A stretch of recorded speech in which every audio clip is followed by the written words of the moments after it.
Hello everyone. आशा करता हूँ आप सब लोग स्वस्थ होंगे और एनपीएस पेपर सिटी की तरफ से जो ऑनलाइन क्लासेज चल रही है उसका फायदा उठा रहे हैं। ठीक है, कल अपन ने बात की थी चैप्टर सेकंड की और उसके अंदर अपन ने थोड़ा बहुत टॉपिक भी पढ़ा था, मुख्य रूप से नर युग्मकोद्भिद की संरचना और विकास के बारे में। उसमें अपन ने पुंकेसर की संरचना और उसके परागकोश के अनुप्रस्थ काट की संरचना का अध्ययन किया था। आज बात करेंगे अपन परागकोश की जो भित्ति होती है। ठीक है, परागकोश का जो अपन ने अनुप्रस्थ काट काटा था उसमें 2 पालियां और 4 क्या थे, परागपुट थे और उन्हीं परागपुटों में पराग कणों का क्या होता है, निर्माण होता है।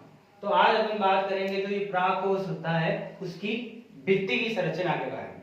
ठीक है, भित्ति के अंदर कल ही बात की थी कि 4 परतें होती है जिनमें से अधितक नाम की परत जो है वो पुंकेसर के निर्माण के समय से ही उपस्थित होती है, जबकि 3 आंतरिक परत जो होती है अंतःस्थिशियम, मध्य परत और कोशोतक वो जो है प्राथमिक भित्ति कोशिका से क्या होती है, निर्मित होती है।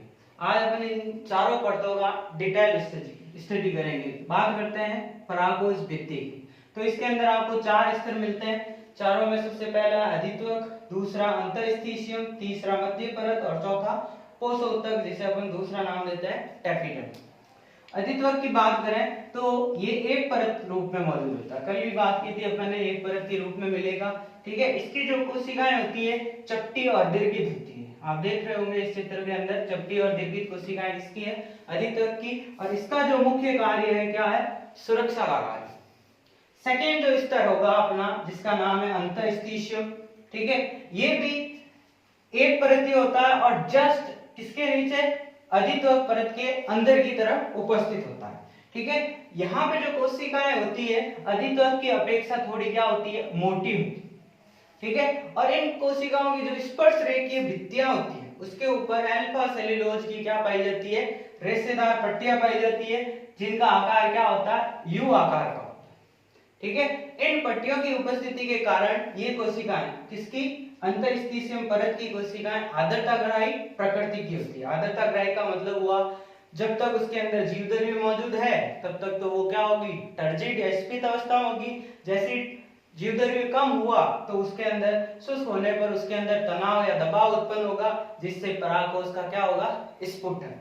तो इसके अंदर ये चीज इंपॉर्टेंट है कि सेल्स जो है, यानी कोशिकाएं जो होती है इस परत की, वो आर्द्रताग्राही प्रकृति की होने के कारण शुष्क होने पर स्फुटन में क्या होती है, सहायक होती है। क्वेश्चन पूछा जाता है यहाँ पे, परागकोश के स्फुटन में परागकोश भित्ति का कौन सा स्तर अपना हेल्पफुल होता है, तो ध्यान रखना है अंतःस्थिशियम स्तर।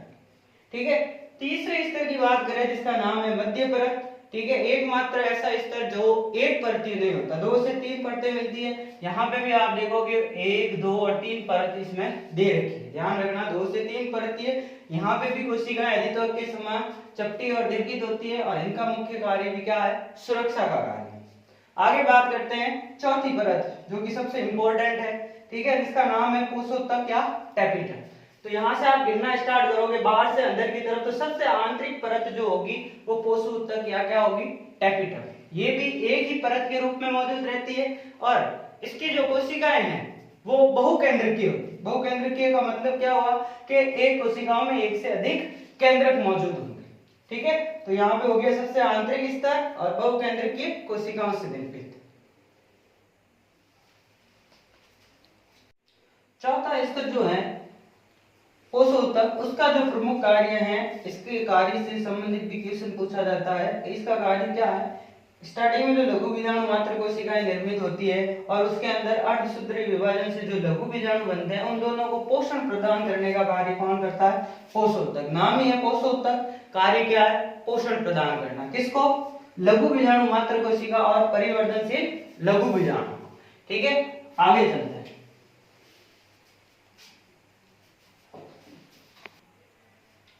आगे बात करते हैं अपन कोशोतक और टेपिटम के प्रकार। ठीक है, आवृतबीजी पादपों में 2 प्रकार की टेपिटम मिल सकती है, जिसमें से स्त्रावी जो प्रकार है वो अधिकांश पादपों में मिलता है। ठीक है, 2 प्रकार में से पहला प्रकार है अपना कौन सा, अमीबीय टेपिटम और दूसरा प्रकार है स्त्रावी टेपिटम। अमीबीय टेपिटम क्या होती है, देखो बात करें अपन ने पहली बात की थी जो टेपिटम कोशिकाएं होती है बहुकेंद्रकीय होती है। ठीक है, और इनके कोशिका द्रव्य में क्या होते हैं, पोषक पदार्थ मौजूद होते हैं। इन पोषक पदार्थों के द्वारा लघु बीजाणु या लघु बीजाणु मात्र कोशिका जो है उसको क्या किया जाता है, पोषण प्रदान किया जाता है।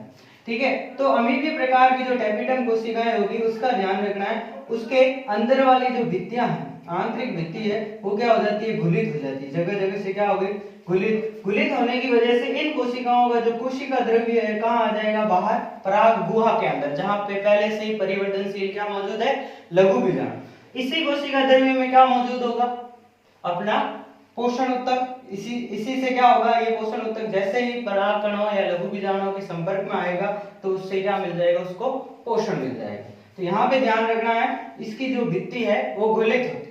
ठीक है, सेकंड जो नाम है स्ट्रावी टेपिटम, जो अधिकांश पादपों में मिलता है। वापस देख ले, अमीबीय के जो एग्जांपल है टाइपा और ट्रेडेंसिया पादप, ठीक है, इनके अंदर मुख्य रूप से अमीबीय टेपिटम मिलती है। स्ट्रावी टेपिटम जो अधिकतर पादपों में मिलती है, उसके अंदर क्या होता है, यहाँ पर टेपिटम जो है लघु बीजाणुओं के पूर्ण परिपक्वन तक अपना आकार चेंज नहीं करती। ठीक है, पहली चीज तो अपना आकार चेंज नहीं करती। दूसरी चीज, जो आंतरिक सतह है वहां पे उसकी भित्ति घुलित नहीं होती जैसे कि अमीबे में हो रही थी। आंतरिक भित्ति से धीरे धीरे क्या रिस कर पोषक पदार्थ है वो लघु बीजाणुओं तक पहुंचता है और उसको क्या देता है, पोषण प्रदान करता है। इसमें ध्यान रखना, अधिकांश का पूछे तो कौन सी, स्ट्रावी टेपिटम। ठीक है, तो ये दो प्रकार थे अपने, पोषोत्तक और टेपिटम। नेक्स्ट, बोर्ड में टेपिटम के कार्य से संबंधित भी क्वेश्चन पूछा जाता है। अपने टेपिटम पढ़ते टाइम इसका मुख्य कार्य तो पता क्या ही था, नाम पोषोत्तक भी है तो पोषण प्रदान करना था। तो पहला कार्य क्या हो गया, लघु बीजाणु मात्र कोशिका और लघु बीजाणुओं को पोषण प्रदान करना, जो भी परिवर्तनशील लघु बीजाणु है उनको क्या करना, पोषण प्रदान करना। दूसरा जो कार्य होता है, कीट परागित जो पुष्प होते हैं, मतलब ऐसे पुष्प जिनमें कीटों द्वारा परागण क्रिया होती है, पराग कणों को दूसरे पुष्प की वर्तिका तक पहुंचाने में कीट हेल्प करते हैं। उनके अंदर क्या होता है, जो परागकण होते हैं उनके ऊपर एक तेलीय परत पाई जाती है। उस तेलीय परत को अपन क्या नाम देते हैं, पोलन किट। ठीक है, ये जो पोलन किट है इसका स्त्रवण भी कौन करती है, टेपिटम करती है। इस पोलन किट का कार्य क्या है, अब तेलीय परत है तो क्या करेगी, जैसे ही कीट पुष्प पे बैठेगा तो परागकण पे तेलीय परत होने की वजह से वो चिपचिपे स्वभाव का होगा और कीट की पीठ पर क्या हो जाएगा, चिपक जाएगा। तो पोलन किट नामक जो संरचना है जिसे अपन तेलीय परत नाम दे रहे हैं और मुख्य रूप से जो कीट परागित पुष्पों के परागकणों पर पाई जाती है उसका स्त्रवण भी कौन करती है, टेपिटम करती है। तीसरा, परागकणों की संरचना के अंदर दो परतें होती है, एक तो होता है अंतःचोल और दूसरा बाह्य चोल। बाह्य चोल के अंदर मुख्य रूप से वो जो बना होता है स्पोरोपोलेनिन नामक पदार्थ से बना होता है। स्पोरोपोलेनिन जो है पादप जगत का सबसे कठोरतम पदार्थ होता है। याद रखना, जंतु जगत का सबसे कठोरतम पदार्थ क्या होता है, इनेमल। जबकि अपन बात करें पादप जगत का सबसे कठोरतम पदार्थ तो कौन होता है, स्पोरोपोलेनिन। कहाँ पाया जाता है, जो परागकण की बाह्य भित्ति जिसे अपन बाह्य चोल भी नाम देते हैं उस पर पाया जाता है। उसका स्त्रवण भी कौन करती है, टेपिटम करती है। कैसे करती है, तो टेपिटम कोशिकाओं के अंदर ही गोलाकार वस्य संरचनाएं मौजूद होती है जिन्हें अपन क्या नाम देते हैं, यूबिस्काय। वापस देखना, टेपिटम कोशिकाओं के कोशिका द्रव्य में गोलाकार वस्य प्रोयूबिस्काय पाई जाती है। इन प्रोयूबिस्काय द्वारा क्या होता है, स्पोरोपोलेनिन का क्या होता है, जमा होता है। किसके अंदर, अपने अंदर, इन संरचनाओं के अंदर। जैसे ही स्पोरोपोलेनिन का जमा हुआ तो उसको अपन क्या नाम देते हैं, यूबिस्काय। और यही यूबिस्काय आगे परागकण के बाह्य चोल का क्या करती है, निर्माण करती है। वापस तीनों कार्य की बात करें, पहला पोषण, दूसरा पोलन किट का स्त्रवण, तीसरा बाह्य चोल जो मुख्य रूप से स्पोरोपोलेनिन से बनी होती है उसका स्त्रवण भी कौन करती है, टेपिटम कोशिकाएं। तो ये तीन प्रमुख कार्य है किसके, टेपिटम के। नेक्स्ट आगे बात करते हैं अपन, चलिए आगे बढ़ते हैं अपन। अगला टॉपिक है अपना लघु बीजाणु जनन, जिसे अपन माइक्रोस्पोरोजेनेसिस भी नाम देते हैं। क्या चीज है ये, सीधा सा है, अपन ने अब तक बात की थी कि परागकण के निर्माण या अपन बोले पुंकेसर के डेवलपमेंट के टाइम जब परागकोश का निर्माण होता है तो उसके अंदर सबसे पहले एक कोशिका बनती थी, क्या, परपस्सु कोशिका। ठीक है, उसमें परिणतिक विभाजन से दो कोशिकाएं बनती थी, बाहर की तरफ प्राथमिक भित्ति, अंदर की तरफ प्राथमिक बीजाणुजन। प्राथमिक भित्ति कोशिका तो परागकोश भित्ति के 3 स्तर बनाती थी, अंतःस्टिशियम, मध्य परत और टेपिटम। अगर अपन बात करें लघु बीजाणु जनन की तो परपोषी कोशिका में जब परिणतिक विभाजन होता था तो अंदर की तरफ एक कोशिका और बनती थी जिसका नाम अपन ने दिया था प्राथमिक बीजाणुजन कोशिका। इसमें क्या होता है, बहुत सारे समसूत्री विभाजन होते हैं, समसूत्री विभाजन, जिसकी वजह से क्या होता है, अंदर की तरफ बहुत सारी लघु बीजाणु मात्र कोशिकाओं का क्या होता है, निर्माण होता है। ये कोशिकाएं जो होती है उनकी अपन गुणिता की बात करें, गुणसूत्रों की संख्या की बात करें तो उनके अंदर गुणसूत्रों के 2 समुच्चय होते हैं, द्विगुणित होते हैं। अब इन्हीं लघु बीजाणु मात्र कोशिकाओं में जब अर्धसूत्री विभाजन होगा तो अर्धसूत्री विभाजन में आपको पता है 1 से कितनी बनती है, 4, और चारों की चारों कैसी होती है, अगुणित। तो लघु बीजाणु मात्र कोशिका में अर्धसूत्री विभाजन से 4 लघु बीजाणुओं के निर्माण की प्रक्रिया क्या कहलाती है, लघु बीजाणु जनन। यहाँ पे ध्यान रखना है कि एक ही कोशिका नहीं होती, अपन बोल रहे हैं एक लघु बीजाणु से कितने, या लघु बीजाणु मात्र कोशिका से कितने लघु बीजाणु बनेंगे, 4। यहाँ पे बहुत सारी लघु बीजाणु मात्र कोशिकाएं होती है लेकिन हर एक से कितने बनते हैं, 4। ठीक है, तो यही प्रक्रिया अपनी क्या कहलाती है, लघु बीजाणु जनन। परिभाषा देखें अपन तो लघु बीजाणु मात्र कोशिका में अर्धसूत्री विभाजन द्वारा 4 अगुणित लघु बीजाणुओं के निर्माण की प्रक्रिया को अपन क्या कहते हैं, लघु बीजाणु जनन कहते हैं।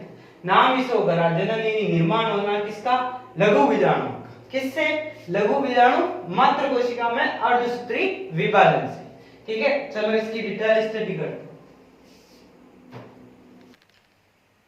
आगे बात करते हैं लघु बीजाणु चतुष्क की। क्या होता है लघु बीजाणु चतुष्क? अपन ने पढ़ा था कि जो लघु बीजाणु जनन प्रक्रिया होती है उसमें एक लघु बीजाणु मात्र कोशिका जो कि क्या होती है, द्विगुणित होती है, उसमें अर्धसूत्री विभाजन से क्या बनते हैं, 4 अगुणित लघु बीजाणु बनते हैं। ये जो चारों लघु बीजाणु हैं एक दूसरे से अलग नहीं रहते, एक विशिष्ट संरचना में चिपके रहते हैं और इस संरचना में 4 लघु बीजाणु होते हैं, इसीलिए अपन इसको क्या नाम देते हैं, लघु बीजाणु चतुष्क। ठीक है, अगर अपन इसकी संरचना देखें, ये चतुष्फलकीय है, चतुष्क है, जिसके अंदर देखो 3 तो आपको एक साइड से दिख रहे हैं, चौथा क्या है इनके पीछे, तो ये क्या हो गया अपना लघु बीजाणु चतुष्क।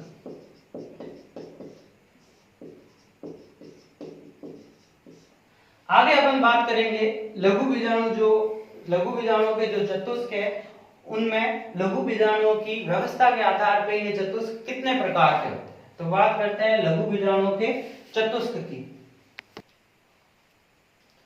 आगे अपन बात करते हैं लघु बीजाणु चतुष्क के प्रकार। चतुष्क के बारे में पढ़ा था, चारों लघु बीजाणु जो है वो एक संरचना में बंद रहते हैं और चारों साथ जुड़े होने की वजह से अपन इसको क्या नाम देते हैं, चतुष्क नाम देते हैं। आगे बात करें अपन चतुष्क के प्रकारों की तो इसके 5 प्रकार है, चतुष्फलकीय चतुष्क, समद्विपार्श्विक चतुष्क, क्रॉसित चतुष्क, टी आकार चतुष्क और रेखिक चतुष्क। ये सब अलग अलग पादपों में मिलते हैं, मुख्य रूप से जो मिलते हैं चतुष्फलकीय और समद्विपार्श्विक। सबकी अरेंजमेंट कैसा, सबके अंदर लघु बीजाणुओं को उसको देखते हैं। चतुष्फलकीय के अंदर ध्यान रखना है, एक साइड से अपन देखेंगे तो अपन को 3 दिखाई देंगे, कौन, लघु बीजाणु, और चौथा जो लघु बीजाणु जो होगा इसके जस्ट क्या होगा, पीछे की तरफ उपस्थित होगा। ठीक है, चतुष्फलकीय चतुष्क के रूप में जो लघु बीजाणु हैं अधिकांश द्विबीजपत्री पादपों में पाया जाता है। ठीक है, आवृतबीजी के 2 प्रमुख वर्ग होते हैं, एक तो द्विबीजपत्री और एक बीजपत्री। उनमें से द्विबीजपत्री के अंदर कौन से रूप में, चतुष्फलकीय रूप में लघु बीजाणु चतुष्क पाए जाते हैं। आगे बात करते हैं दूसरा प्रकार जिसका नाम क्या है, समद्विपार्श्विक। ठीक है, इस प्रकार के विन्यास में जो चतुष्क का विन्यास है उसके अंदर लघु बीजाणु एक ही तल से चारों दिखाई देते हैं, एक ही तल में क्या होते हैं, चारों उपस्थित होते हैं। और ऐसी व्यवस्था जो है आवृतबीजियों के दूसरे वर्ग जिसका नाम क्या है, एक बीजपत्री पाद, उनके अंदर पाई जाती है। नेक्स्ट बात करते हैं अपन क्रॉसित की। क्रॉसित की अगर बात करें तो यहाँ पे याद रखना लघु बीजाणुओं के 2 युग्म होते हैं, युग्म का मतलब जोड़ा, 2। ठीक है, 2 युग्मों में से एक युग्म जो होता है दूसरे युग्म के 90 डिग्री पे होता है। मान लो ये तो आपको क्षैतिज रूप में दिखाई दे रहा है, नीचे एक ही दिखाई दे रहा है, इसके जस्ट पीछे क्या है, एक और व्यवस्थित है। तो यहाँ पे नाम आता है कि पहला जो युग्म होगा उसके समकोण पर क्या उपस्थित होगा, दूसरा युग्म। ठीक है, ये व्यवस्था कहलाती है क्रॉसित। ये मुख्य रूप से एक ही पादप में पाई जाती है जिसका नाम क्या है, मैग्नोलिया पादप। ठीक है, नेक्स्ट चौथी जो चतुष्क की व्यवस्था है उसके अंदर टी आकार। नाम क्यों टी आकार पड़ा, कि इसमें चतुष्क या फिर बोले लघु बीजाणुओं के केंद्रकों को जोड़े। ठीक है, तो आपको कैसा आकार मिलेगा, टी आकार, इसलिए क्या नाम पड़ा, टी आकार। इसमें क्या व्यवस्था होगी, ध्यान दे दो, एक युग्म जो है लघु बीजाणुओं का वो क्षैतिज रूप में विन्यासित होगा, दूसरा युग्म ऊर्ध्वाधर रूप में क्या होगा, व्यवस्थित होगा। ये हो गया टी आकार। टी आकार का जो चतुष्क है एरिस्टोलोकिया नामक पादप के अंदर पाया जाता है। ठीक है, चौथा अपना जो चतुष्क की व्यवस्था होती है वो है रेखिक। रेखिक नाम ही शो कर रहा है कि चारों के चारों जो लघु बीजाणु होंगे एक ही रेखा के रूप में क्या होंगे, व्यवस्थित होंगे। चारों लघु बीजाणु एक ही रेखा के रूप में व्यवस्थित होंगे, इसलिए विन्यास कौन सा हो गया चतुष्क का, रेखिक विन्यास। इसका जो एग्जाम्पल है हेलोफिल। ठीक है, तो चतुष्फलकीय द्विबीजपत्री पादपों में समद्विपार्श्विक, इसमें एक बीजपत्री में, क्रॉसित मैग्नोलिया में, टी आकार एरिस्टोलोकिया में, और रेखिक विन्यास वाला जो चतुष्क है किसमें मिलता है, हेलोफिला। तो ये थे अपने क्या, लघु बीजाणु चतुष्क के प्रकार। आगे बात करते हैं। आगे अपन ने अब तक नाम दिया लघु बीजाणु और अपन इसी को अपन नाम दे रहे हैं परागकण। तो इन दोनों में मेन डिफरेंस क्या है, इसकी भी बात अपन कर लेते हैं कि जो चारों लघु बीजाणु मात्र कोशिका द्वारा लघु बीजाणु जनन द्वारा बनते हैं, वो आपस में एक दूसरे से जुड़े रहते हैं। कौन से पदार्थ से, ध्यान रखना, चारों जो लघु बीजाणु हैं आपस में चिपके रहते हैं कैलोज नामक पदार्थ से। कौन से, कैलोज। ठीक है, जब लघु बीजाणु चतुष्क से परागकणों का निर्माण होता है तो वहां पे मुख्य रूप से प्रभावी एक एंजाइम होता है जिसका नाम है कैलेज। ध्यान रखना है, कैलोज तो पदार्थ था और इस पदार्थ का अपघटन करने वाला एंजाइम जो है क्या, कैलेज एंजाइम। जैसे ही मान लो ये लघु बीजाणु चतुष्क है, जो कैलोज पदार्थ मतलब इसके अंदर चारों जो लघु बीजाणु है कैलोज पदार्थ से आपस में जुड़े हुए हैं, जब इसके संपर्क में कौन सा आता है, कैलेज एंजाइम, तो ये जो चारों लघु बीजाणु है एक दूसरे से क्या हो जाते हैं, पृथक हो जाते हैं। अब इन लघु बीजाणुओं को अपन क्या नाम देना शुरू कर देते हैं, परागकण। तो ध्यान रख लेना, चतुष्क के अंदर मौजूद कैलोज एंजाइम का अपघटन जब कैलोज पदार्थ का अपघटन, चतुष्क के अंदर कैलोज पदार्थ का अपघटन जब कैलेज एंजाइम की उपस्थिति में हो जाता है तो चतुष्क के चारों जो लघु बीजाणु हैं एक दूसरे से पृथक हो जाते हैं। अब इन लघु बीजाणुओं को ये अपन क्या नाम देते हैं, परागकण। ठीक है, तो ये था लघु बीजाणु और परागकण में अंतर। अपन ने पढ़ा अधिकतर पादपों में लघु बीजाणु जो है चतुष्क रूप में रहते हैं, लेकिन कुछ एक पादप जैसे अपन बात करें आंख की, उसके अंदर क्या होता है, लघु बीजाणु संयुक्त होकर एक विशिष्ट रचना का निर्माण कर लेते हैं। चार से अधिक लघु बीजाणु संयुक्त होकर क्या कर लेते हैं, एक विशिष्ट रचना का निर्माण कर लेते हैं, जिसे अपन क्या नाम देते हैं, पोलिनियम या परागपिंड। ठीक है, यहाँ पे अपन बात करें तो पोलिनियम और परागपिंड जो है इसे अपन ट्रांसलेटर उपकरण भी कहते हैं, मुख्य रूप से आंख में पाया जाता है। ट्रांसलेटर उपकरण के 3 भाग होते हैं। सबसे पहले जिस रचना द्वारा दोनों पोलिनियम जुड़े रहते हैं उसका नाम होता है कॉर्पस्क्यूलम। ठीक है, इस कॉर्पस्क्यूलम से पोलिनियम से जुड़ने के लिए 2 वृंतनुमा संरचनाएं निकलती है जिसे अपन क्या नाम देते हैं, कॉर्डिकल। और इसके नीचे पोलिनियम होता है जिसके अंदर ये बहुत सारे क्या भरे रहते हैं, परागकण भरे रहते हैं। ठीक है, तो ये बात हुई किसके अंदर, आंख के अंदर पोलिनियम। पूछा जाता है पोलिनियम या परागपिंड क्या है, कि आंख के अंदर बहुत सारे परागकण आपस में संयुक्त होकर एक संरचना बनाते हैं जिसे अपन क्या नाम देते हैं, पोलिनियम या ट्रांसलेटर उपकरण। नेक्स्ट है अपना कौन सा, बहुबीजाणु। बहुबीजाणुता का अर्थ है कि ज्यादातर चतुष्क में 4 ही लघु बीजाणु होते हैं, लेकिन यदि किसी चतुष्क में 4 से अधिक लघु बीजाणु पाए जा रहे हैं तो वो स्थिति क्या कहलाती है, बहुबीजाणुता। ठीक है, तो ये था अपना आज का लास्ट टॉपिक जिसका नाम था बहुबीजाणुता। आशा करते हैं आप लोगों को ऑनलाइन क्लास जो चल रही है समझ में आ रही होगी और आप उसका नोट मेकिंग का कार्य भी करते रहेंगे। ठीक है, और एक बात, आप जो ये वीडियोस देख रहे हैं उनको लाइक, शेयर और सब्सक्राइब करने के लिए दूसरों को भी बोलें ताकि ये जो नॉलेज है दूसरों तक भी पहुंचे। ठीक है, और घर पे रहें जब तक आगामी आदेश नहीं आ सकता, स्कूल खुलना अभी पॉसिबल नहीं है, तब तक घर पे रहें। ठीक है, अच्छा गाएं, अच्छा करें और पढ़ाई करें। ठीक है, चलो बाय।